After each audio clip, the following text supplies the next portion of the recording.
SER Podcast.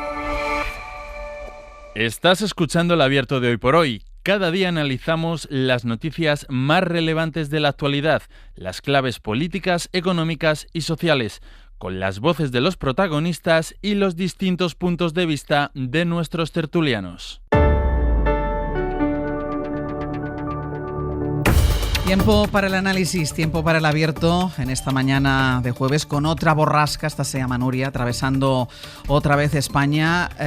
Precaución sobre todo en Canarias, hay en islas como La Graciosa, como La Palma, como Tenerife, que han cerrado los colegios, no se va a asistir físicamente a clase por el peligro, sobre todo por las fuertes rachas de viento, es decir que vamos a retroceder unas cuantas semanas para recordar lo que es una borrasca y en este caso, sobre todo en Canarias. Precaución en cualquier caso, en todas partes donde esté lloviendo o haya poca visibilidad. En un día complicado también en lo económico, en lo geopolítico. Carlos Sánchez, ¿qué tal? Muy buenos días. Hola, muy buenos días. Estefanía Molina, muy buenos días. Muy buenos días. Y Javier Aroca, muy buenos días. Buenos días. Incorporaremos en breve también a este análisis a la exministra de Exteriores, Arantxa González Laya, en este día que es el día de los aranceles. Ayer, después de tantas semanas amenazando, tantas semanas dándole vueltas, tantas cifras manejadas, ayer fue el día del anuncio de cuáles van a ser los aranceles o la intención que tiene Donald Trump, ya por escrito, con ese gran cartelón con el que apareció en los jardines de la Casa Blanca. En nada vamos a ir al detalle, a los números, pero es interesante no solo conocer el contenido, no solo conocer esos números, también no solo el fondo, sino también la forma en cómo lo anunció el presidente de los Estados Unidos, cómo Donald Trump decidió anunciar al mundo que acelera en su guerra comercial contra todos o contra prácticamente todos. Corresponsal en Washington, Sara Canals, buenos días. ¿Qué tal, Àngels? Buenos días. Sara, tú estabas allí, estabas en los jardines de la Casa Blanca, que es el lugar que eligió el presidente de Estados Unidos para mostrar esa tabla de aranceles. ¿Pudiste ver el despliegue en todo su esplendor del universo Trump, un público invitado en el que introdujo además a trabajadores del sector industrial que acudieron con sus uniformes de trabajo y que aplaudían todos y cada uno de los eslóganes que pronunciaba Trump? Sí, vimos a un Donald Trump recurriendo a su lema de campaña. Make America wealthy again. Y en un evento solemne con orquesta incluida, anunció la que ha sido una de sus promesas estrella de campaña. This is Liberation Day. Waiting for a long time. De allí estaban presentes los pesos pesados del gobierno, pero sobre todo llamaba mucho la atención a los representantes de sectores a quienes Donald Trump les promete riqueza y empleos. Gente del mundo del automóvil, del camión, del acero, del gas y del petróleo, muchos de ellos incluso con su indumentaria, casco y chaleco reflectante, como Jeff Perry, trabajador de una fábrica de tuberías, que con los ojos humedecidos nos contaba así lo mucho que ha sufrido su sector. It was a great honor to be here. These tariffs are very much needed for me and my family for what we do. Él aseguraba que tanto él como su familia necesitan estos aranceles para sobrevivir y al preguntarle por la subida de precios que esta medida va a conllevar, I have confidence. I have very much confidence in President Trump. I have very much confidence. se limitaba a repetir hasta 3 veces que confía plenamente en el presidente Trump. Vuelvo contigo después, Sara, para seguir analizando esa ceremonia que vimos anoche, pero sí quisiera una primera valoración de los analistas que nos acompañan esta mañana, porque hemos hablado ya mucho de aranceles, todo eran anuncios, ahora se concretan, es ese 10% que después iremos al detalle, ese 10% para todo el mundo, que después va escalando en función de qué cantidad de enemistad tiene con Estados Unidos o con Donald Trump. Y hemos estado utilizando, Carlos, desde el principio, yo creo una terminología bélica, hemos hablado de guerra comercial, seguimos hablando hoy de guerra comercial. ¿Es la que más se ajusta a lo que está pasando? Se ajusta porque además uno de los grandes avances que hubo después de la Segunda Guerra Mundial es crear organismos multilaterales a nivel global. Y eso es una guerra porque significa volver a una situación anterior a 1945. Una de las enseñanzas que tuvimos entre el periodo de entreguerras es que no habían organismos multilaterales. Y a partir de Bretton Woods se creó el FMI, se creó el Banco Mundial, se creó el GATT, se crearon organismos donde se podían discutir. Y una de las decisiones que se tomó es hundir los aranceles. Es decir, el GATT, después de 30 años funcionando, lo heredó la OMC, y lo que estamos ante una situación, no digo prebélica, pero sí es una situación, digamos, que recuerda a 1945, porque es la voladura de organismos multilaterales donde se discuten las controversias comerciales. De hecho, Aroca, lo habíamos comprobado en otros momentos y con algunas otras iniciativas y declaraciones de Donald Trump, pero se carga completamente de una patada ya al multilateralismo. Sí, absolutamente. No solamente se carga el comercio multilateral y mundial, sino que además tiene otras consecuencias. Por ejemplo, somete a una prueba de estrés a la propia unidad europea y a sus fundamentos, independientemente de las relaciones con otras grandes potencias mundiales. Pero desde el punto de vista del espectáculo, creo que Trump lo que hizo ayer fue una exhibición de poder, una exhibición y expresión de cómo entiende la política y una expresión de violencia híbrida. Yo me apunto al lenguaje bélico porque la guerra se puede emprender de muchas maneras y Estados Unidos ha decidido declararle una guerra unilateral a todo el mundo para defender intereses corporativos y para defender una América quizá más grande, pero desde luego más aislada, y como irá demostrando los hechos, espero, a lo largo de los tiempos. Estefanía. Sí, me sumo a que estoy de acuerdo en la terminología bélica. Es más, ayer leía una crónica en El País, al hilo de lo que comentaba Aroca, que hablaba sobre que en Canadá ya se ha empezado a usar el término de que esto de los aranceles es parte de la guerra híbrida. Es decir, esta idea que él tiene de me voy a anexionar Canadá, pero estas pretensiones, al parecer territoriales, utilizando mecanismos que no son los de invadir directamente un país, sino que es asfixiar sus economías. Yo, no obstante, creo que Trump también utiliza los aranceles para negociar cuestiones políticas. Ahí hay que dejar siempre la puerta abierta. La Unión Europea, creo que está un poco contemplando eso, que podemos negociar, porque es su posición de fuerza en Estados Unidos.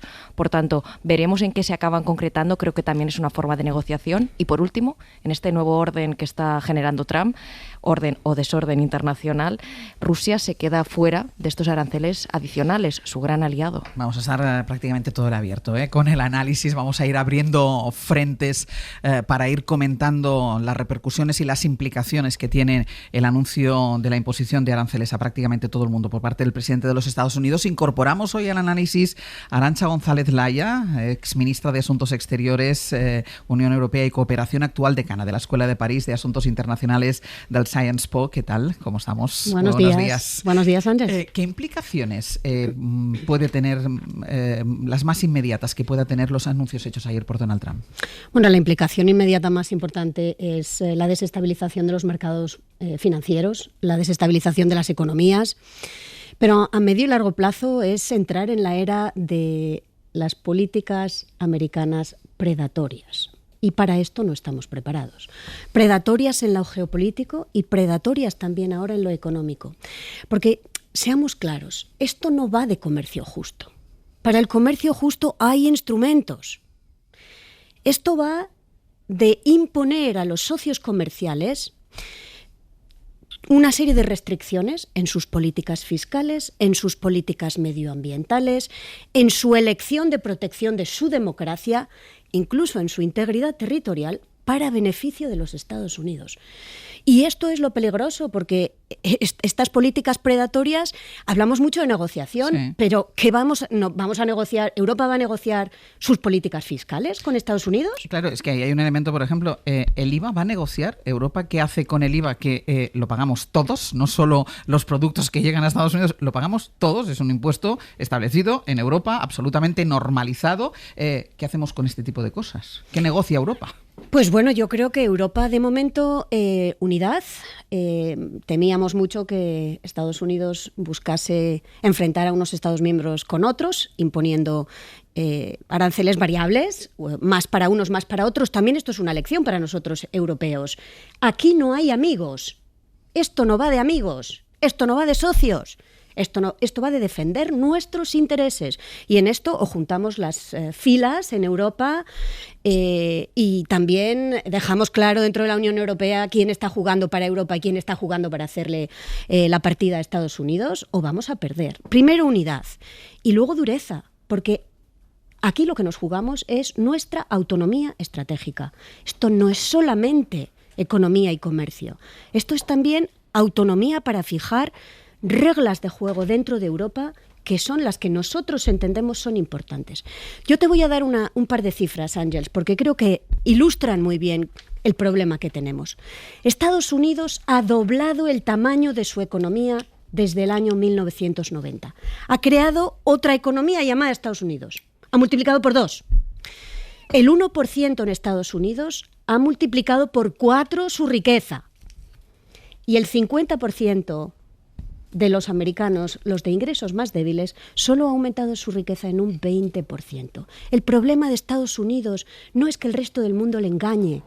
No, el problema de Estados Unidos son políticas internas que generan una desigualdad que para los ciudadanos estadounidenses empieza a ser insoportable. Y la incapacidad ideológica en Estados Unidos para resolver sus desigualdades, porque no se ponen de acuerdo en aumentar los impuestos a los más ricos, no se ponen de acuerdo en políticas sociales que ayuden a ese 50% más débil en Estados Unidos, lo que hacen es externalizarlas y ponérnoslas a nosotros en nuestras espaldas. Y nosotros tenemos que cargar con la gestión de nuestra desigualdad, que para eso tenemos políticas sociales y por eso Europa es distinta de Estados Unidos, pero ahora también tenemos que llevar a cuestas este peso que nos coloca Estados Unidos, esta mochila. Esto no es aceptable. Déjame, Carlos, que sé que ya quieres intervenir porque está en calidad de invitada, pero también de analista, es decir, que hoy los analistas de esta mañana son 4, con lo cual ahora podremos seguir hablando, preguntándole a alguien que además leía yo su currículum,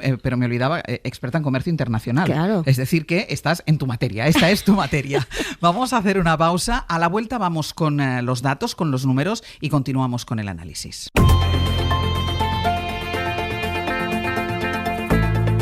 El Abierto. Ser Podcast. En el Abierto, Carlos Sánchez, Estefanía Molina y Javier Aroca, y hoy hemos incorporado también en este tramo de aranceles como analista Arantxa González Laya. Vamos a ir con los números, vamos a entrar en el detalle, después continuamos con el análisis, porque hablábamos ya de guerra comercial, utilizábamos esta terminología bélica. Estados Unidos ha anunciado esos aranceles y las principales economías del mundo anuncian ya que responderán a lo que consideran una agresión de Estados Unidos. Así que vamos a aclarar cómo funcionan estos aranceles, cuándo se aplican, que esto también es importante, y sobre todo cómo nos afectan a nosotros. Así que volvemos con Javier Ruiz. Javier, hola. Seguimos aquí. Venga, primero, ¿cómo funcionan? Bueno, el anuncio es un sistema de escalera. Todo el que venda algo a Estados Unidos paga, para empezar, un 10% del valor del bien que exporta cuando llegue a la frontera americana, decía Trump. We will establish a minimum baseline tariff of 10%. You notice that on the chart. Y a partir de ahí, 10% mínimo, vamos escalón a escalón. El arancel asciende en función de lo que Trump considera es el nivel de freno que otros países le ponen a Estados Unidos. Ángels, el cálculo es un Ave María. El cálculo es un acto de fe, porque Trump mezcla 3 conceptos. Los aranceles que se le imponen a Estados Unidos, lo que él considera que debería valer cada moneda. Él dice, por ejemplo, que el euro debiera estar mucho más fuerte para que la moneda americana pueda exportar con más competitividad, así que nos penaliza por eso. Y otra cosa que llama barreras no arancelarias. En fin, el coctelera, el tutti frutti de conceptos que ha metido ahí para llegar a su cálculo es, insisto, un acto de fe. Pero bueno, escalón a escalón, empecemos. Vamos subiendo y en función de lo que él considera que debemos pagar, coloca a España y a Europa en un arancel del 20%, presentado así, diciendo, son muy duros pero patéticos los europeos. European Union, they're very tough, very, very tough traders.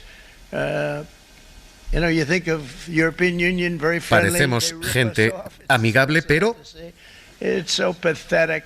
39%. Pero somos patéticos, así que como supuestamente le ponemos un 39, él nos pone un 20. Y a partir de ahí, escalones que van subiendo y subiendo y subiendo. Para Japón, 24. Para India, 26%.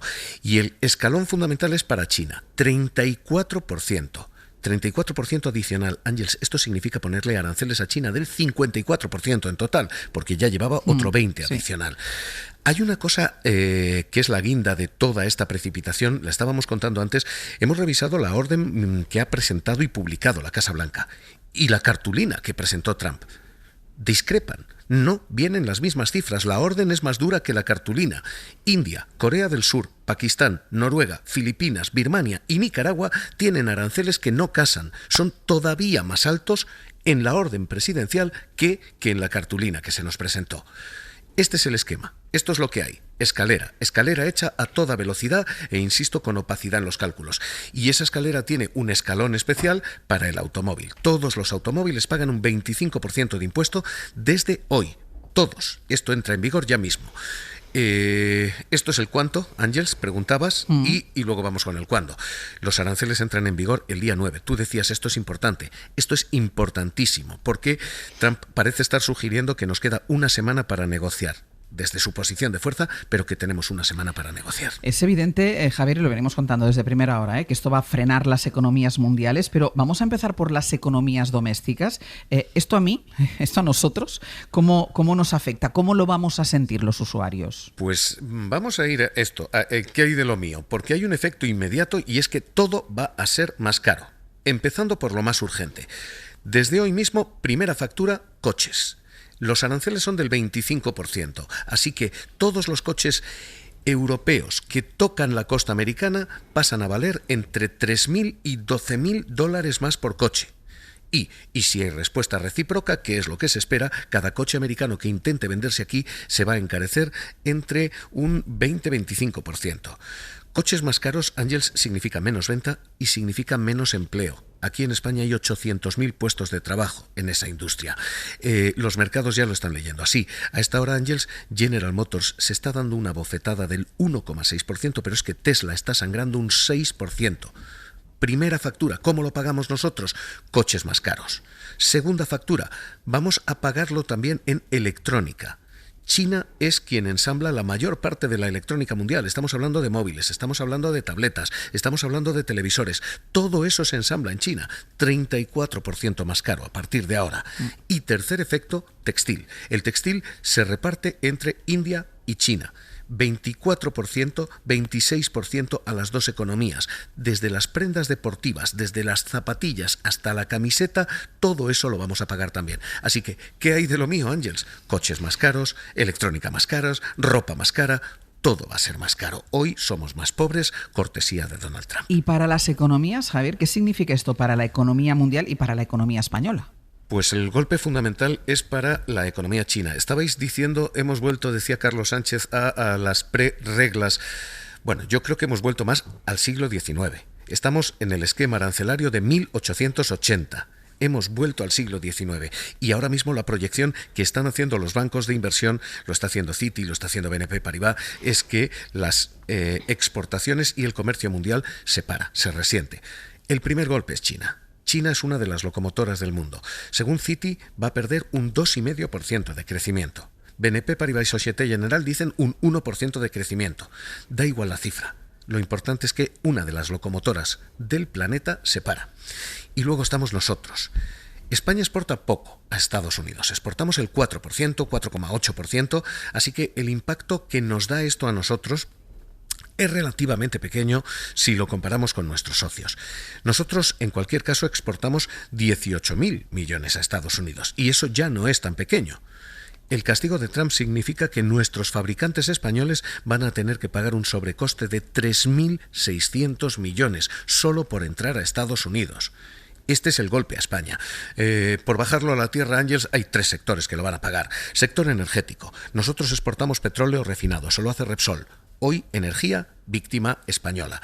Industrial, nosotros exportamos componentes del automóvil, 1.000 millones ahí. Hoy, sector del automóvil, SEAT, Cupra, víctimas aquí. Y tercero, agricultura. Nosotros exportamos vino y aceite.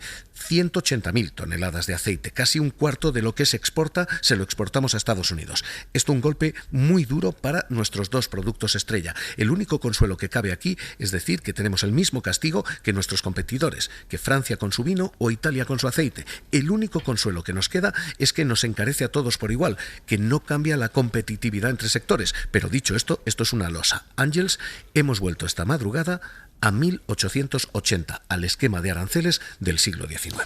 Javier, gracias. Un abrazo. Ahora voy contigo, Carlos, pero antes, Arantxa, por intentar comprender más cosas, estos escalones, esta diferencia de aranceles para unos países, más allá de que pueda utilizarlos y puedan servir para negociar, ¿en qué se basan? Bueno, se basan en una regla de 2. Él hace la diferencia entre... él toma el déficit comercial que puede tener con un país y luego mira toda una lista de cuestiones, una especie de lista de todos los dolores que él piensa unilateralmente que tiene con otros países y los integra en esta escaleta. Pero, por ejemplo, a Suiza, ¿por qué le grava tanto? Bueno, a Suiza le grava tanto, yo creo que porque lo que está buscando, bueno, él lo va a racionalizar diciendo, bueno, es que Suiza tiene muchos aranceles a los productos agrícolas, pero probablemente lo que está buscando es darle fuerte a Suiza porque lo que quiere es repatriar a Estados Unidos la industria farmacéutica que está muy centrada en Suiza. ¿Por qué le da tan fuerte a Taiwán? Un país que se supone que es su amigo y su aliado a quien va a defender de China, pues quizás porque lo que quiere es repatriar la producción de semiconductores de Taiwán a Estados Unidos. ¿Por qué le da tan fuerte a India también, un país que se supone que es aliado? Pues porque está buscando que India le abra su mercado y le está poniendo presión. Pero además le pone presión, Ángels, utilizando argumentos para los cuales hay procedimientos internacionales. Hay procedimientos internacionales para decidir cuándo una moneda está infravaluada. Hay procedimientos internacionales para decidir cuándo un etiquetado de un producto es discriminatorio. Hay procedimientos internacionales para decidir cuándo un impuesto se aplica de manera discriminatoria. Pero él se salta la torera a esto y lo que hace es reinterpreta las reglas unilateralmente. Y habla del momento de la independencia económica, es el acta de independencia económica de los Estados Unidos. Pero es que Estados Unidos no es independiente económicamente. Estados Unidos es interdependiente. Entre Estados Unidos y Europa, todos los días, hoy, mañana, pasado, intercambiamos 4.400 millones de euros de productos y de servicios en un día. Es que no somos independientes. Y quien quiera ser independiente lo que va a hacer es empobrecerse masivamente. Somos interdependientes y esa interdependencia hay que gestionarla. Y como Estados Unidos no gestiona domésticamente su interdependencia, tenemos nosotros que soportar hoy el peso de su ineptitud doméstica. Esta es la triste realidad. Y por eso, cuidado con nosotros, lo peor que podamos hacer es comprarnos este cuento, que tenemos que cambiar nuestro sistema de protección social y nuestro sistema de bienestar. Nosotros no somos los Estados Unidos porque tenemos un sistema de protección social y bienestar. Cuidémoslo. No pongamos eso en la mesa de la negociación comercial. Carlos. Sí, quería complementar lo que comentaba antes Arantxa, en el sentido de que Estados Unidos en los últimos 30 años ha duplicado su PIB, ha aumentado la riqueza, ha aumentado la desigualdad de manera extraordinaria, pero al final lo que ha conseguido es una economía extraordinariamente ineficiente. El nivel de competitividad de Estados Unidos es muy malo. Es decir, eso explica que tengan un déficit comercial de nada menos que 1,2 billones de dólares. Solo tiene superávit en servicios por las plataformas tecnológicas, por lo que todos conocemos, pero tiene un déficit de 1,2 billones de dólares en manufacturas. ¿Por qué es esto? Porque es una economía muy poco competitiva. Es decir, simplemente la desigualdad te lleva a economías ineficientes. Y ahora tiene necesidad, para esa vuelta que decía antes Javier Ruiz, digamos, al esquema McKinley del final del siglo XIX, de financiar la economía con aranceles en vez de con impuestos, necesita dinero. ¿Pero qué ocurre? Que es que no tiene dinero porque es una economía muy poco eficiente. Es una economía muy eficiente en términos de productividad, por eso está creciendo más que la Unión Europea, pero en términos de competitividad internacional es una economía que ha dejado de ser eficiente desde hace muchísimo tiempo. Incluso con los aranceles del 25, del 40%, es mucho más barato producir en Vietnam, producir en China, producir en Marruecos, en Turquía o en México. Es decir, esos aranceles del 25% del automóvil nos pueden parecer extraordinarios, y son extraordinarios, un 25%, pero así todo, es más barato tener una fábrica en México que en Arizona. Aroca. Bueno, yo estoy de acuerdo con casi todo lo que se dice, pero yo voy a otro ámbito, ¿no? Y un poco al hilo de cómo nos califica el propio presidente Trump a los europeos. ¿Patéticos? Es que realmente creo que lo somos. Creo que en eso acierta. En lo demás falla. En llamarnos patéticos, evidentemente. Porque ¿de dónde viene tanta candidez y tanta ingenuidad europea? ¿De verdad que nos hemos dado cuenta hoy de quién es Trump, de quiénes son los Estados Unidos y de qué armas utiliza para dominar el comercio mundial y la economía mundial y las finanzas mundiales? ¿De verdad que no hemos dado cuenta hoy? Porque si es así, a mí lo que me produce es una extraordinaria desconfianza en los políticos que dirigen actualmente las políticas nacionales, domésticas y las políticas europeas en Europa. Y nosotros tenemos ya experiencia. Mis compañeros han remontado remontado esta experiencia norteamericana al siglo XIX. Yo la remonto más atrás porque, aparte de todo, es una exhibición de poder. Estos son los portajos, estos son los fielatos, estos son las gabelas antiguas, mucho antes del desarrollo industrial, que era como se ejercía el poder y se impedía el tráfico de bienes y de mercancías para fortalecer el propio poder, muchas veces autocrático. Y esto es lo que está pasando, y lleva pasando desde hace mucho tiempo, y no nos damos cuenta. Ya ha tenido que llegar una persona que, perdonadme la expresión, majareta, para que parece que la gente se da cuenta de esto. Y en Europa que tenemos poder todavía, otra cosa es que no lo ejerzamos, ya tenemos también esa experiencia. ¿Cómo nació Europa? Europa nació poniendo de todos los europeos en común el carbón y el acero. Después pusimos en común la energía atómica y después pusimos y creamos un mercado común que luego se ha desarrollado muchísimo hasta llegar a un mercado interior. Es que en todo este tiempo no nos hemos dado cuenta quién eran los Estados Unidos, porque en mi experiencia personal y profesional yo puedo recordar cómo a la PAC y a Europa, a la que los norteamericanos del Pentágono llamaban la fortaleza europea, como a la PAC, a la política agrícola común, siempre opusieron su Bill of Farm, es decir, su propia política agrícola común para combatirla en todos los foros. Y ahora dicen los políticos europeos que, oye, qué malo es Trump. Hombre, malos son ustedes, que se han dado cuenta hoy de quién es Trump y de quiénes son los Estados Unidos. Déjame que voy a publicidad. A la vuelta, además, me iré con Estefanía, y incorporaremos ya la reacción, porque ha sido muy temprana. Es verdad que está de viaje y las horas iban a su favor de Ursula von der Leyen, pero a las 5 de la mañana ha comparecido ya con esa primera reacción de la Unión Europea. Iremos con todo ello y seguiremos con el análisis.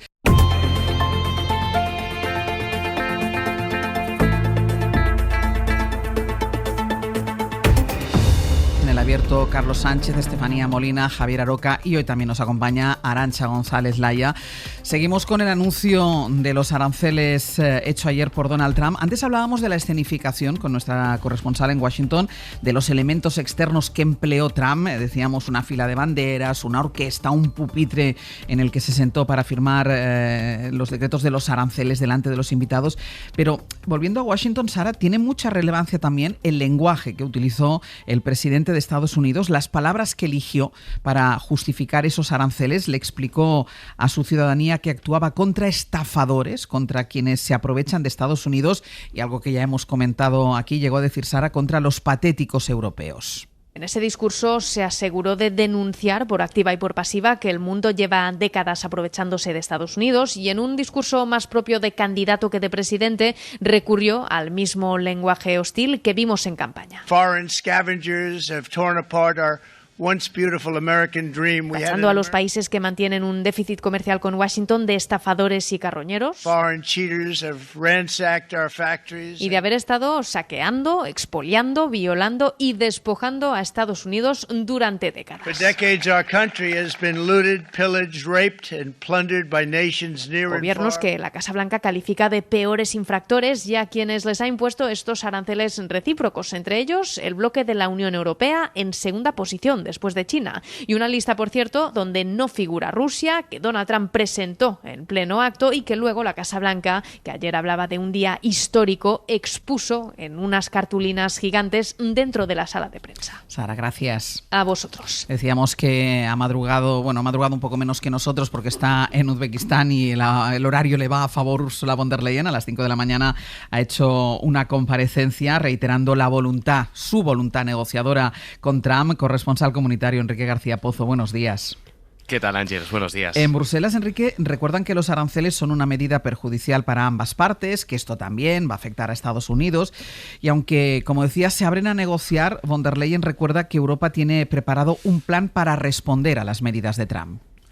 Sí, Bruselas está preparada para reaccionar, pero hace un llamamiento al diálogo. A esta hora no hay detalles de cómo será esa respuesta. La presidenta prefiere situarse en la cautela, en la mano tendida a Washington, pero ha hecho un análisis muy duro de las consecuencias de esta decisión y deja varias advertencias. Von der Leyen ha comparecido esta mañana en un mensaje en inglés, en francés y en alemán. Seems to be no order in the disorder. Y en un tono y con un gesto también muy serio ha dibujado un escenario de caos en todo el mundo, de un mundo de desorden provocado por unos aranceles que tendrán consecuencias nefastas. Hablaba de facturas más altas, de transporte más caro, de inflación, de golpe a los más vulnerables en Europa, en Estados Unidos y en todo el mundo, y consecuencias de las que advertía a los europeos. Debemos estar preparados para el impacto. En su análisis ha recordado a Washington que se ha beneficiado de la relación transatlántica en las últimas décadas y se ha dirigido directamente a Donald Trump para, en primer lugar, asumir que hay deficiencias en el sistema de comercio mundial. Estoy de acuerdo con el presidente Trump en que otros se están aprovechando injustamente de las reglas actuales, decía la presidenta. Y, en segundo lugar, mantenía la puerta abierta al diálogo. Decía que no es tarde para negociar, que Bruselas está preparando una respuesta, y ha recordado, sin dar más detalles, lo que ya sabíamos, que la Comisión ultima un primer paquete de contramedidas en respuesta a estos aranceles y ahora se prepara para tomar más contramedidas si fuera necesario. Europe has everything it needs to make it through the storm. We are in this together. Haremos y tenemos todas las herramientas para superar esta tormenta. Lo haremos juntos porque von der Leyen ha reiterado o ha resaltado que la fuerza de los 27 ahora pasa por su unidad, por nuestro mercado, por nuestra capacidad de respuesta. Si tocas a uno de los 27 nos toca a todos, decía von der Leyen, que recurrir a los aranceles como primera y última herramienta no arreglará nada. Pleno apoyo a la Comisión en las negociaciones con Estados Unidos, ha escrito hace unos minutos en redes sociales el presidente del Consejo, Antonio Costa. Enrique, gracias. A vosotros. Ahora voy contigo, Estefanía, pero déjame un momento que le pregunte a raíz de lo que hemos escuchado de Ursula von der Leyen, también de lo que decía Aroca, de las relaciones históricas entre la Unión Europea y Estados Unidos. Ahora mismo hay margen para la negociación. Es más, ¿se puede negociar con alguien que está en una posición de fuerza y que hace los cálculos que no se basan en las reglas de juego que conocíamos hasta ahora? Bueno, yo creo que nosotros tenemos que ser los responsables en esta discusión.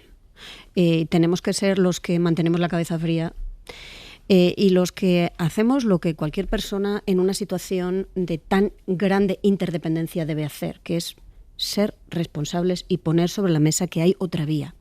Pero a la vez tenemos que prepararnos para golpear fuerte, porque es solamente este lenguaje de fuerza el que entienden los matones, y estamos en una situación de matonismo.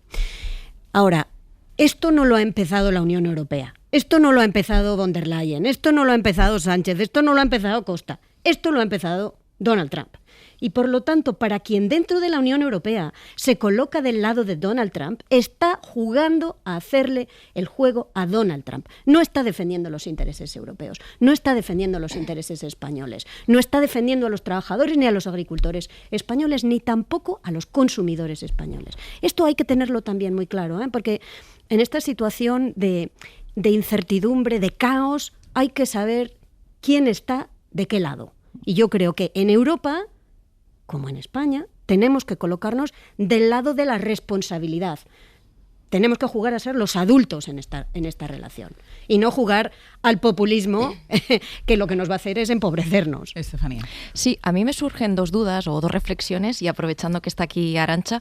La primera es, aunque esto se va a negociar, entiendo, desde la Unión Europea, ¿qué posibilidad cabe de que Trump no juegue un poco a intentar chinchar a unos países con otros dentro de la propia Unión Europea o intentar negociar de forma... Que se pueda mantener la unidad. Exactamente, de forma individualizada. Voy a poner un ejemplo, el caso de China. La Unión Europea no quiere que los Estados miembros le vendan a China componentes para la industria militar, porque sabe que hay un riesgo para la seguridad nacional, pero luego China, por otras vías, intenta negociar con los Estados miembros otras cuestiones. No sé si Trump puede encontrar algún recoveco por esa línea. Y luego la segunda duda es el tema de hasta qué punto esto no le va a perjudicar a Estados Unidos. Voy a poner otro ejemplo. Con el tema de la defensa, ya hay cantidad de contratos de la industria armamentística militar de Estados Unidos que se habían suscrito desde Europa, que se han cancelado, se han puesto en tela de juicio, porque no hay seguridad jurídica hoy en día, ni de ningún tipo, ni comercial, de que esas entregas se vayan a producir si mañana se le gira la bombilla y decide que no. O incluso Estados Unidos, en esa interdependencia que comentaba Arantxa, se ha beneficiado históricamente de que había cuestiones de defensa que Europa no desarrollaba porque ya lo hacían ellos, y por tanto, si ahora lo tenemos que desarrollar nosotros, en algo pierde. No sé si es aplicable también a la guerra comercial que nos está librando. Bueno, primero decir que la unidad es fundamental para no caer en el pan para hoy y hambre para mañana. Esto no, o nos salvamos todos o nos hundimos todos. Podemos pretender proteger durante un ratito este sector mío, de mi país, pero no olvidemos que en la Unión Europea, porque somos un mercado único, muchos de los productos que nosotros fabricamos y que exportamos a Estados Unidos son fabricados en Europa, no en un país únicamente. Y, por lo tanto, la unidad es fundamental para tener la fuerza suficiente, no para castigar a Estados Unidos, sino para intentar que Estados Unidos revierta estas políticas de absoluta absurdez desde el punto de vista económico. Y esa dureza, que es la dureza que vamos a necesitar, la necesitamos también frente a lo que estamos escuchando de Estados Unidos. Acabamos de ver al secretario del Tesoro decir, cuidado con retaliarse, cuidado con responder a estas medidas americanas. Como escuchamos al secretario de Estado, Marco Rubio, ayer decir, cuidado con excluir a las empresas americanas de las compras públicas europeas. Bueno, pues tendremos que decirles, oiga, si usted lo hace, nosotros lo vamos a hacer también. O sea, en esto tenemos, insisto, unidad europea, porque es nuestra estrategia a medio-largo plazo, y firmeza en nuestras posturas, porque si flaqueamos, entonces no vamos a tener autonomía estratégica. Vamos a ser vasallos de Estados Unidos. Aroca, que te oigo. Vamos a ver, la política comercial común, en la que se incluye no solamente los tratados de comercio, sino los aranceles y otras medidas de efecto equivalente, dependen de la Unión Europea. Es decir, son una competencia cedida, hablando en términos domésticos, ¿no? O sea, ningún país de la Unión Europea es competente en eso. Eso lo tienen que tomar las instituciones de la Unión. Por tanto, yo prescindiría del galleo que se traen algunos dirigentes europeos pretendiendo de que esto es una cuestión bilateral entre su país y Estados Unidos. No, mire usted, esto es entre Estados Unidos y Europa. Por tanto, lo que primero a mí me gustaría, y echo de menos, un apoyo absoluto a las instituciones de la Unión y dejar que el protagonismo, incluido la expresión a través de comunicados y orales, lo lleve la propia Comisión. Esto no se gana Pedro Sánchez contra Trump, el presidente francés contra Trump. No. Esto se gana la Unión Europea contra Trump. Stama es otra cosa, tiene su propio sistema y veremos a ver si tiene los arrestos que hay que tener para poner aranceles o adoptar medidas de retorsión, retaliation, que ha dicho antes la exministra, con respecto a las políticas de Estados Unidos. Esa será otra cosa, pero y después otra más de carácter político. Evidentemente la posición de la extrema derecha, de Vox y de otras extremas derechas en Europa, aliándose con Trump, pues es digna de señalar mediáticamente, pero no nos equivoquemos. El problema de esto no es Vox.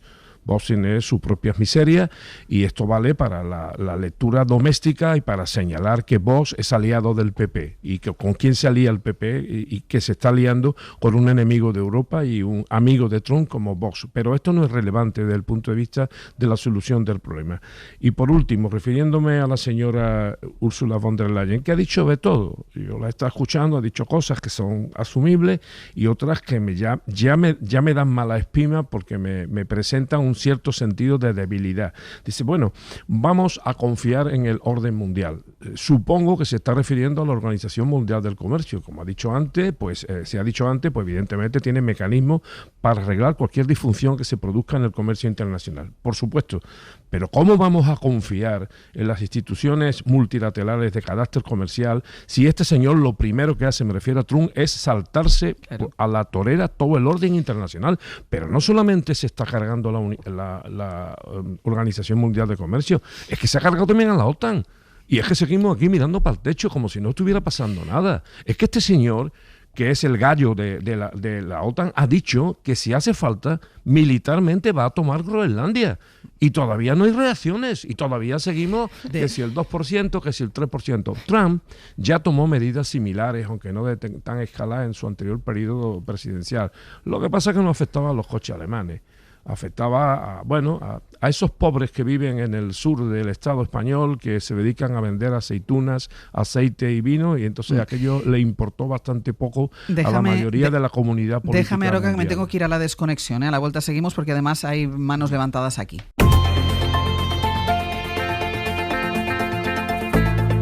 El Abierto. Ser podcast. En El Abierto, Carlos Sánchez, Estefanía Molina, Javier Aroca y Arantxa González Laya. Hablando de la reacción de Europa, levantabas la mano, Carlos, y voy contigo. Sí, también, quería Estefanía. hacer un comentario sobre, en línea con lo que decía ahora Javier Aroca, de las consecuencias geopolíticas, que me parece lo más importante. Ya no solamente las relaciones bilaterales entre Europa y Estados Unidos, sino significa un mazazo a todo, las reglas comerciales, por supuesto, pero sobre todo al orden internacional. Lo que va a ocurrir con los aranceles muy probablemente, por lo menos a corto plazo, son nuevos flujos comerciales e integración económica en zonas, digamos, que son hostiles a Europa y son hostiles a Estados Unidos. Es decir, ya hemos visto que los BRICS, por ejemplo, han reforzado en los últimos años sus relaciones comerciales y su integración económica. Eso significa mayor debilidad del dólar, con todas las consecuencias geopolíticas que tiene todo esto. El sur global va a tener una palabra más interés en integrarse porque ante la inseguridad jurídica de Estados Unidos. Es decir, yo creo que va a haber probablemente reforzamiento de Europa con respecto de China. Es decir, yo creo que estamos ante una voladura del viejo orden internacional con terribles consecuencias, ya no solamente en el aspecto comercial, sino en el aspecto de integración política. Y pongo especial énfasis en los BRICS. Brasil, Rusia, China e India y Sudáfrica tienen muchos intereses comunes y van a darle un auténtico batalla por manejar el comercio mundial. De hecho, lo que vamos a ver va a ser eso, un resurgir probablemente del sudeste asiático en torno a China, y eso tiene unas consecuencias geopolíticas tremendas. ¿Coincides con eso, Arantxa? Totalmente. Yo creo que si uno mira la lista de aranceles anunciados por la administración estadounidense ayer, uno ve que le da muy fuerte a Asia. Y le da muy fuerte a toda esa gran zona de integración alrededor de la economía china. Y lo que vamos a ver es muchos países que ven en Estados Unidos un socio muy poco fiable, preferir relaciones con socios que tienen prácticas comerciales también bastante desleales, pero que se muestran un poquito más estables y más interesados en apoyar el desarrollo económico de esos países que Estados Unidos. No olvidemos que en la lista anunciada ayer se da más fuerte a países que son entre los más pobres del planeta. Se da más fuerte a países que están en guerra. Se le pone un 10% de arancel a Ucrania y no se le pone nada a Rusia. Es muy chocante. Eso lo que va a hacer es que el mundo va a gravitar hacia los polos de desarrollo económico, que son la Unión Europea y que son China, que muestran más estabilidad y fiabilidad. Y con respecto al orden internacional, vamos a tener un poquito de cuidado, porque yo por ahora lo que veo es mucho cuestionamiento desde el orden internacional, de hecho una voladura del orden internacional por parte de Estados Unidos. Pero vamos a ver qué hace el resto de los países, porque el resto de los países también tienen capacidad para decidir qué quieren hacer. Yo sí creo que hay aquí un espacio para una gran alianza de países que no quieren volver al siglo XIX, que quieren seguir respetando unas reglas y que entienden que si Estados Unidos no quiere hacerlo, bueno, pues quizás habrá que aislar a Estados Unidos y seguir adelante. Aislar, digo, no económicamente, porque es difícil aislar económicamente a Estados Unidos, pero que hay que proteger este sistema y que los que crean que ese sistema es importante lo protejan sin los Estados Unidos. Sí, pero Estados Unidos es el 25% del PIB mundial, el 75% no es Estados Unidos, hay que recordarlo. Ese es un buen dato. Pero cuidado, porque yo creo que el tema de China, si no es ya un tema controvertido en la Unión Europea, lo va a ser. Hay países, y yo he hablado con algunos diplomáticos que piensan, hasta ahora la vía que se nos abre es muy bien, negociamos mucho más con China, ¿no? Y China ya se ha puesto estupenda y ha dicho, venga, quien quiera negociar que pase por aquí. Por cierto, nuestro presidente va a ir a China dentro de poco. Pero eso también plantea un problema a nivel de defensa nacional. Es decir, se sabe que aunque pueda ser un socio comercial un poco más estable, las prioridades democráticas entre comillas, no son las mismas. Uno podrá decir, bueno, Estados Unidos tampoco era el paradigma de la perfección en tantas cosas de mundo libre. Sí, pero compartíamos una visión sobre el mundo libre, que yo creo que con China es evidente que no compartimos ninguna. Y luego sobre el tema ya la reflexión más política. Hay que ser conscientes de que el ciudadano americano ha votado eso. Y hay un germen que yo creo que también está instalado en Europa, que es esta idea de por fin ha llegado alguien que va a hacer que todo salte por los aires. Eso creo que es el fracaso de que la propia Unión Europea durante un tiempo se produjo, por ejemplo, aquí en España, ¿no? La revolución del 15M, esta idea de, bueno, los gobiernos simplemente se iban pasando de turno, iban pasando de mano y nada cambiaba realmente. Y hubo ahí un momento, y ocurrió en otros lugares de Europa, donde hubo una protesta. Las instituciones cambiaron, etcétera. Pero ahora volvemos a estar en un momento donde esa protesta yo veo que se está vehiculando por la vía de la ultraderecha. Y ya está instalándose este sentimiento en algunos países de Europa, que la ultraderecha es la forma de hacer que por fin el sistema vaya a cambiar de algún modo, aunque luego las consecuencias sean nefastas, que es lo que está haciendo Trump o cómo nos perjudica. Pero yo sí veo un poco ese germen instalado de, bueno, otra vez la política ha vuelto a ser, en el caso de España, una especie de bipartidismo que se va pasando el poder, y la ultraderecha puede ser ese gen que haga que las cosas cambien realmente. Con la diferencia que yo creo que en España, como no es un sistema presidencial, eso no va a pasar nunca. Por ejemplo, Vox nunca va a tener esa posición de fuerza, con el añadido de que estamos viendo el ejemplo americano y el votante de Vox que... sobre esto que dices, voy contigo, Aroca, que es lo que has votado, es lo que han votado. Antes, Arantxa, hablabas de la desigualdad, de la profunda desigualdad que hay en Estados Unidos. Aquí estamos hablando de la repercusión a nivel mundial, pero evidentemente la repercusión interna de esta decisión es demoledora. En Estados Unidos. En Estados Unidos. Bueno, claro, pero es por eso yo creo que estas llamadas a la destrucción del sistema, este nihilismo político en el que algunas partes del espectro político se ha instalado, es enormemente peligroso. Mira, ayer el presidente de los Estados Unidos hablaba del precio de los huevos, porque se ha convertido en un elemento que determina la eficacia en la gestión económica. Es que el precio de los huevos, él dice, desde que estoy he bajado el precio de los huevos. No es cierto, no es cierto. Entonces, esto también va a tener grandes repercusiones sobre el consumidor estadounidense. Esto también va a tener repercusiones sobre los ciudadanos que han elegido a un presidente y eso es un sistema democrático, hay que respetarlo.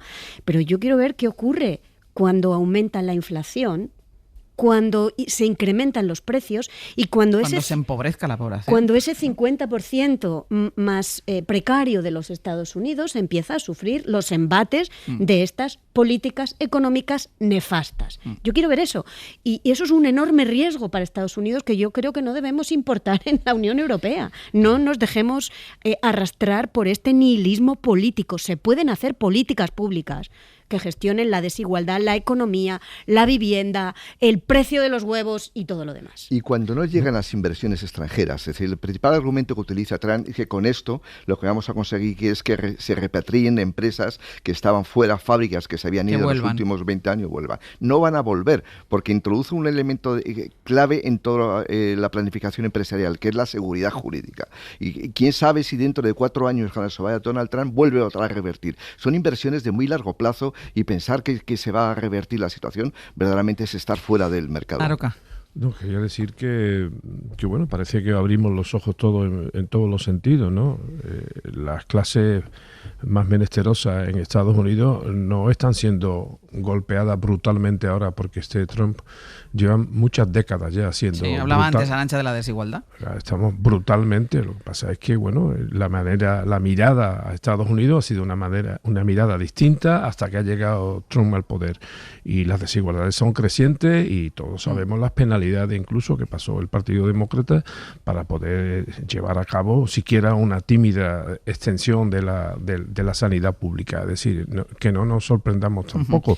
En esos 77 millones de votantes que han optado por Trump hay muchísimos inmigrantes y familias descendientes de inmigrantes y de clases más menesterosas que han sufrido las botas de la plutocracia norteamericana. Eso será un tema que tendrán que arreglar ellos. Pero desde el punto de vista de lo que nos toca a Europa, a mí lo que me gustaría saber es si los políticos, los que dirigen actualmente Europa y sus países miembros, si consideran que esto es una coyuntura o no es una coyuntura, porque yo me vuelvo a amparar en las palabras de Borrell, que hizo muchas cosas, la mayoría no me gustaron, pero esta frase sí me gustó, cuando dijo, nosotros no podemos estar al albur de quién gana las elecciones en Estados Unidos. Es decir, no podemos movernos ahora porque ha ganado Trump.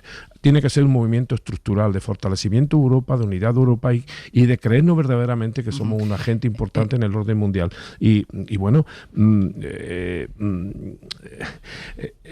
evocar la defensa, también me parece que ahora ya por fin que tenemos más piezas, convendríamos que reflexionáramos todos sobre nuestro discurso sobre la defensa y la seguridad, porque si efectivamente hay que defenderse de alguien, que nos digan de quién nos tenemos que defender. Estefanía. Porque que yo sepa, China no tiene ninguna base militar en Europa y no vaya a ser que lo que el discurso sobre la defensa sea una estrategia para fortalecer o reavivar la economía de determinados países que han perdido la guerra industrial con China. Estefanía. Sí, muy breve. Me gustaría ver qué hace Giorgia Meloni, porque ella es como la gran aliada de Trump en el continente.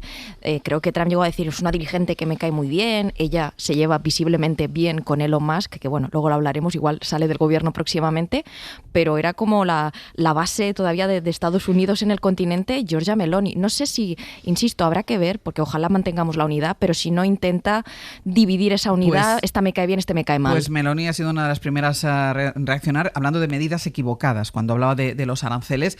Vamos a recopilar, Pablo Morán, buenos días. ¿Qué tal, Ángel? Actualizábamos en el boletín de las 9 porque es verdad que ya todas las cancillerías han empezado a reaccionar. Son unas medidas que conocimos a las 10 de la noche y hasta esta mañana no se producen las primeras reacciones.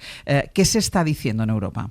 Bueno, es que es un sinfín y ciertamente estas reacciones se están encadenando en tiempo real desde anoche, desde el mismo momento en el que Trump mostró esa tabla con sus aranceles. Hasta ahora, obviamente, se están sumando los gobiernos europeos. Respondiendo a Aroca, pinta a que los gobiernos europeos, al menos de entrada, optan por la autonomía respecto a Estados Unidos y están dejando, Ángels, algunos mensajes interesantes relacionados con otras ideas que habéis planteado en el abierto y que me gustaría destacar. Por ejemplo, Reino Unido ya advierte de que esta guerra arancelaria de Trump no le va a llevar a replantearse su propia política fiscal.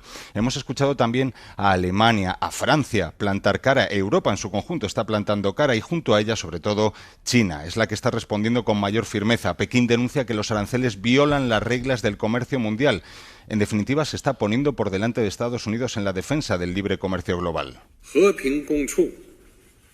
Decía en realidad hace unos días Xi Jinping, en este momento, ante responsables de más de 40 multinacionales, a los que intenta atraer ahora a invertir en China como socio fiable. Lo ha vuelto a hacer hoy en un comunicado en el que se opone firmemente a los aranceles de Trump y promete represalias para salvaguardar sus intereses. Dice, planta cara también Canadá.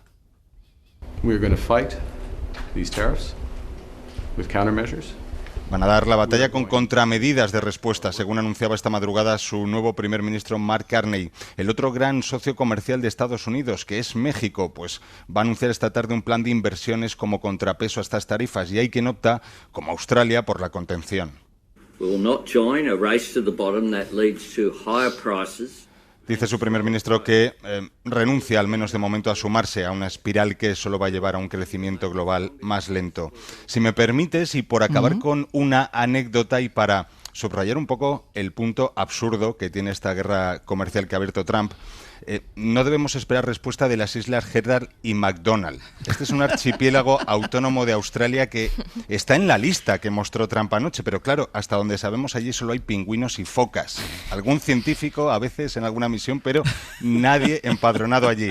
Y además que comercie con Estados Unidos, al menos hasta donde sabemos.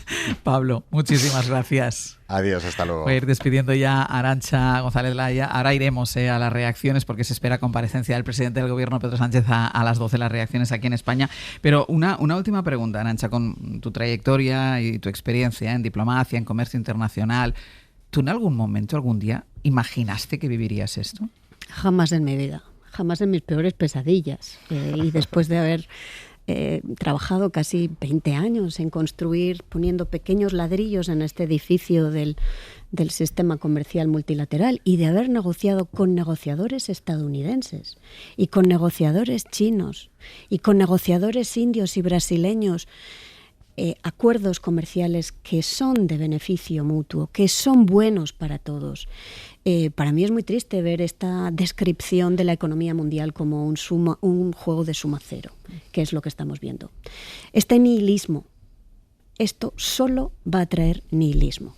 Y por lo tanto yo hoy solo tengo un deseo, y es que los europeos no caigamos en esto, que los europeos sigamos con lo que nos ha funcionado durante casi un siglo, que busquemos reforzarnos y que a través de una Europa más fuerte, más sólida, podamos contribuir a poner un poco de lucidez en el mundo, que no es un mundo de suma cero y no podemos reducirlo a un juego de suma cero. Arantxa González Laya, un gusto como siempre. Muchísimas gracias. Un placer. Abierto. Ser Podcast. En El Abierto, Carlos Sánchez, Estefanía Molina y Javier Aroca. Y aquí en España el Gobierno se prepara también para las consecuencias que tendrán los aranceles en distintos sectores económicos. El presidente del Gobierno va a detallar esta mañana los planes concretos del Ejecutivo para amortiguar el golpe de estos gravámenes. Guillermo Lerma, buenos días. Hola de nuevo, Ángeles. Y dice el Gobierno que va a reaccionar con una estrategia similar a la empleada en otras crisis como la pandemia o la guerra en Ucrania.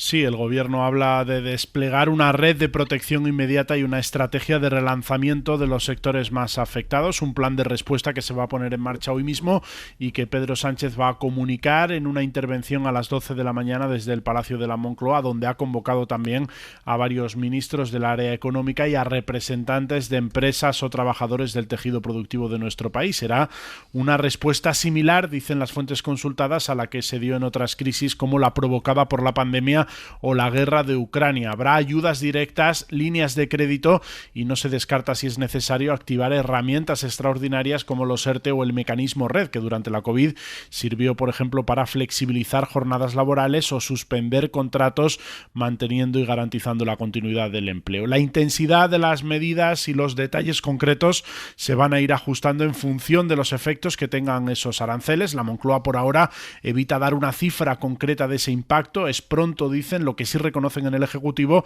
es que la exposición directa de España es limitada, pero el efecto indirecto por la exposición de los socios europeos es mayor, un impacto muy asimétrico, dicen en un comunicado que han remitido esta misma mañana a los medios. Sánchez hoy en su intervención no hará un discurso duro contra Trump, sino a favor de la economía de nuestro país. El presidente, dicen en la Moncloa, se centrará en explicar las medidas, las represalias a Estados Unidos se acordarán y comunicarán desde la Unión Europea. En ese comunicado se sigue apelando a la negociación. No queremos un conflicto comercial, pero no podemos ignorarlo, dicen las fuentes consultadas. El Ejecutivo busca así la fórmula para que la reacción a la guerra comercial no afecte a las relaciones diplomáticas. Ayer, de hecho, Álvarez mantuvo la primera conversación con el responsable de la diplomacia de la administración estadounidense. El ministro conversó durante media hora con el secretario de Estado, Marco Rubio, para abordar esa relación bilateral. Pues quedaremos a la espera, Guille, de esa comparecencia del presidente del Gobierno a mediodía. Gracias. Hasta luego.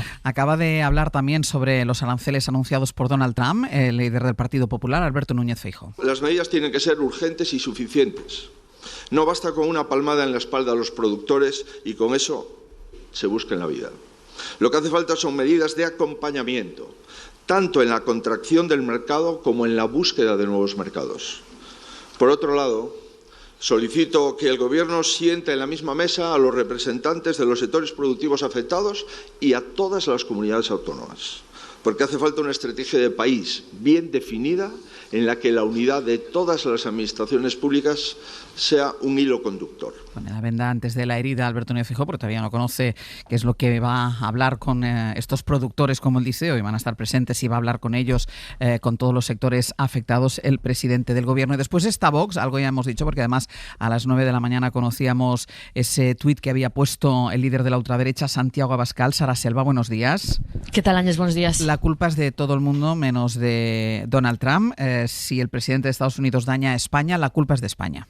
Eso es, la primera reacción de Abascal ha sido esa, culpar a Pedro Sánchez, a Ursula von der Leyen y también a Feijóo de esta guerra comercial. Ha escrito en sus redes sociales el líder de Vox: los populares y los socialistas nos arrastran a una guerra comercial suicida. Ni una mención a Trump porque, claro, Vox se enfrenta ahora a una contradicción complicada. No puede permitirse criticar a su aliado, a su ejemplo seguir, a Trump, pero tampoco puede obviar los efectos que los aranceles pueden tener en la economía española y en sectores claves de su electorado que ellos consideran importantes. Vox ha decidido que no va a criticar a Trump, que no va a confrontar de ninguna manera sus decisiones, así que para evitar eso lo que hace es darle la vuelta a la situación y culpar sobre todo a la Unión Europea. Ya hace unos meses que Abascal describió el Pacto Verde como el gran arancel europeo, preparando el discurso para un momento como este, y de hecho Abascal no solo no culpa a Trump, sino que lo defiende. Dice que está protegiendo sus intereses, los intereses de América, y que eso lo entiende y lo respeta. Lo que hace Vox es pedirle al Gobierno que actúe para protegerlos de España. En eso insistía ayer Ignacio Garriga. Que el Gobierno haga todo lo que esté en su mano para, de una vez por todas, proteger a nuestro sector primario, a nuestra industria, y que no haga todo lo que esté en su mano, como parece que hace, que es perjudicarle siempre que puede, ya sea insultando a naciones... Uno de los argumentos de Vox estos meses ha sido insistir en que la culpa de que los aranceles llegaran a España era de Pedro Sánchez, porque el presidente se dedica a criticar a la administración estadounidense. Abascal llegó a decir, de hecho, que Italia, que Meloni, se iba a librar de los aranceles porque se llevaba bien con Trump y que, en cambio, España no. Ese argumento, después de ese arancel universal, ha quedado del todo desmontado. Sara, gracias. Hasta luego, gracias. Bueno, pues veremos, ¿eh? Quedamos pendiente de esa comparecencia del presidente del Gobierno, si es en horario de hoy por hoy. Van a poder ustedes seguirla en directo aquí a través de la antena de la SER. Y una última cosa que tiene que ver también con Estados Unidos y con la Casa Blanca, porque ayer en esa puesta en escena para el anuncio de los aranceles, los jardines de la Casa Blanca se llenaron de figuras leales, próximas, muy próximas a Donald Trump. Estaban varios de sus ministros, estaba su vicepresidente, J.D. Vance, algunos senadores, congresistas cercanos, pero en esa puesta en escena había una ausencia destacada, y es la de Elon Musk, que hasta ahora ha estado prácticamente, yo creo, presente en prácticamente todas las decisiones o el anuncio de todas las decisiones que hacía Donald Trump. Incluso ha estado presente sin formar parte del gobierno en los consejos de ministros, por hacer la equivalencia aquí en España, pero ayer no estaba. Y algunos medios sitúan cada vez más lejos a Elon Musk de la órbita del presidente. Como si fuese un cohete espacial de SpaceX, pero sin rumbo. Elon Musk parece haber perdido el fulgor de estrella con el que aterrizó en Washington hace menos de 3 meses para ejecutar un recorte masivo del gasto público prometido por Donald Trump. Un recorte al estilo del que ya ha hecho el argentino Javier Milei. This is the chainsaw for bureaucracy. De cuyas manos precisamente Elon Musk recibía hace unas semanas una simbólica motosierra. Los recortes ideados por su Departamento de Eficiencia Gubernamental, un pseudoministerio sin cartera oficial, han dejado en la calle a decenas de miles de trabajadores públicos y han paralizado temporalmente la distribución de subsidios y ayudas a grupos sensibles como veteranos de guerra y familias con bajos ingresos. A eso se suman los efectos sobre la agricultura local de haber fulminado la agencia estadounidense de cooperación USAID. Drought, hailstorms, insects. This is just another punch. Además de la sequía, el granizo, las plagas, este es otro puñetazo más, reconocía la CBS, este granjero de Kansas que ya no tiene a quien venderle el mijo que cultiva. El enfado de los votantes empieza a preocupar y mucho en las filas republicanas, que temen un castigo en las legislativas del próximo año que les arrebate la mayoría en el Congreso y que con eso deje maniatada la legislatura de Trump. Sirva como aviso la victoria esta semana de la jueza liberal Susan Crawford en la carrera por ocupar la vacante en el Supremo del estado de Wisconsin. Nunca imaginé que me enfrentaría al hombre más rico del mundo, decía Crawford, tras haber vencido por más de 10 puntos a un candidato trumpista que iba dopado con el dinero de Elon Musk. Su omnipresencia, la del dueño de Tesla en esa campaña y su resultado desastroso han disparado todas las alertas en la Casa Blanca. Según informaba ayer el portal político, Trump no descarta una salida anticipada de Elon Musk, cuyo mandato al frente de DOGE, esa agencia para la eficiencia gubernamental, tiene 130 días, es empleado especial del gobierno y expira a finales de mayo. Creo que Elon es increíble, pero también creo que tiene una gran empresa que gestionar y en algún momento tendrá que regresar, decía el lunes Donald Trump. Ayer, en la Casa Blanca, en esos jardines, en la Rosaleda de donde está al lado el despacho Oval, ni siquiera mencionó el nombre de Elon Musk en el discurso. Recordemos además, esa Rosaleda es un jardín en el que Trump quiere cubrirlo con losetas sobre el césped que plantó un día la viuda de John F. Kennedy. Bayo, gracias. No da para mucho más que para un titular de cada uno de vosotros, pero yo no sé si se ha empezado a dar cuenta Donald Trump o alguien de su entorno que Elon Musk empieza a ser un lastre. El titular es muy fácil, la motosierra le ha llegado a Elon Musk. Se ha gripado, la motosierra se ha gripado. Hoy o ayer decía la BBC que la marca Tesla estaba rota. Sí. Estados Unidos es una plutocracia. Yo no creo que Trump vaya a prescindir de Elon Musk. Es Elon Musk el que va a prescindir de Trump porque va a abandonar, porque sabe que le está costando el dinero. Y, por cierto, hay un boicot mundial expresado con mucha dureza, por ejemplo, en Hispanoamérica y también en unas partes de Asia, contra los productos norteamericanos, los más emblemáticos que tenemos todos en la cabeza. Y esto duele, y esto afectará tarde o temprano a Trump y a Estados Unidos, y espero que la democracia funcione. Estefanía. Utilizando también una metáfora digna de SpaceX, la empresa de Elon Musk, el cohete ha arrancado, pero parece que no ha vuelto a tierra. Es decir, ver, yo creo que efectivamente estaba dando muy mala imagen que una persona que llegó ahí por ser un magnate, un enorme empresario, que hay que reconocerle su mérito en tantas empresas, pero Tesla se estaba hundiendo y tuvieron que montar aquella performance donde aquello parecía un concesionario en la Casa Blanca, donde Trump se compraba un coche, elegía un coche para que los americanos apoyaran a Elon Musk y dejara de caer la empresa. Bueno, es un despropósito y la gente está muy quemada con esta motosierra que ha pasado en la administración porque se ha llevado por delante cosas que no tocaban.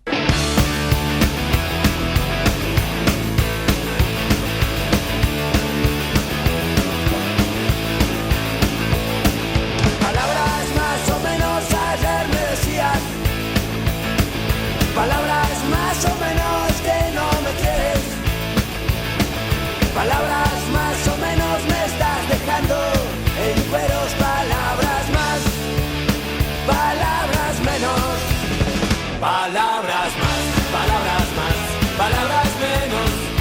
Pues venga, vamos a ir terminando el abierto, pero empezando la segunda parte del programa. Sergio Castro, Ana Usle, buenos días. ¿Qué tal? Muy buenas. Contanos. Vamos a empezar con el Ministerio de Ciencia y Tecnología, o lo que es lo mismo, con Nuño Domínguez y Jaime García Cantero, para hablar de algunos regresos, algunos tan emocionantes como el de la mujer que ha vuelto a hablar 20 años después de un derrame cerebral que le afectó a su capacidad de vocalizar.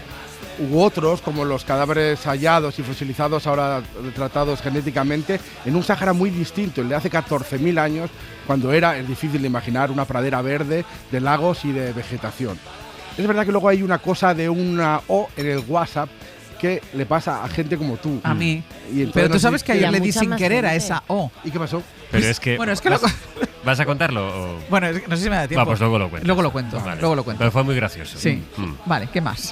Pues yo no sé dónde vas luego. Me refiero, a las 10:30 tienes el usted no sabe con quién Sí. está hablando y no sé dónde vas. O sea, no sé decirte O sea, ahora, hoy no ni sé avanzar. siquiera sé dónde voy. No, es verdad que a veces nos pasa eso en la vida, ¿no? Que no sabemos dónde acabaremos. Estoy como yendo. el mundo fatal. Pero quién sabe si la persona con la que te encontrarás te puede guiar, te lleva a lo desconocido, no lo sé. Vale. Después en clase de lengua con Lola Pons vamos a aprender el agua, vamos a aprender el lenguaje, la lengua, con un personaje como Jorge Valdano. Puede que no haya hoy ventana. No. No. Bueno. Iremos por ser más. A ver. Y luego en el cine el profesor Ocaña viene en contra de las películas antipáticas. Ha Vale. visto 3 películas muy bonitas, le han gustado mucho y la primera es Sorda, es una película que se estrena mañana, fue ganadora del Festival de Málaga y nos ha dicho antes de venir que ha tenido las mismas sensaciones tras verla que con 5 lobitos. Ah, pues a ver, Muy buena una señal. maravilla. Y con en Al Dente con Ainhoa Aguirre Goiti vamos a hablar de los usos, aplicaciones y tipos de la harina. Vale. Muy bien. Muy bien, pues hoy es Pues un... hay harina es un de fuerza, integral, hay muchos tipos. ¿no? ¿Cómo hablamos del cacharro ese? Bueno. Venga, pues lo vamos a dejar aquí por hoy. Carlos Sánchez, Estefanía Molina, Javier Aroca. Hasta la semana que viene. Hasta la semana que viene. Adiós. Para no perderte ningún episodio, síguenos en la aplicación o la web de la SER, Podium Podcast o tu plataforma de audio favorita.